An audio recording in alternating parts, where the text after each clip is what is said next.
लिए हमने बहुत कुर्बानी की है, मगर हमें पाकिस्तान को कायम रखने के लिए अभी और कुर्बानी करना होगी।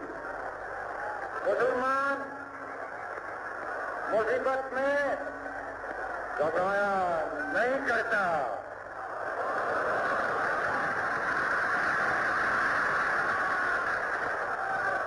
हमारे हौसले बुलंद हैं।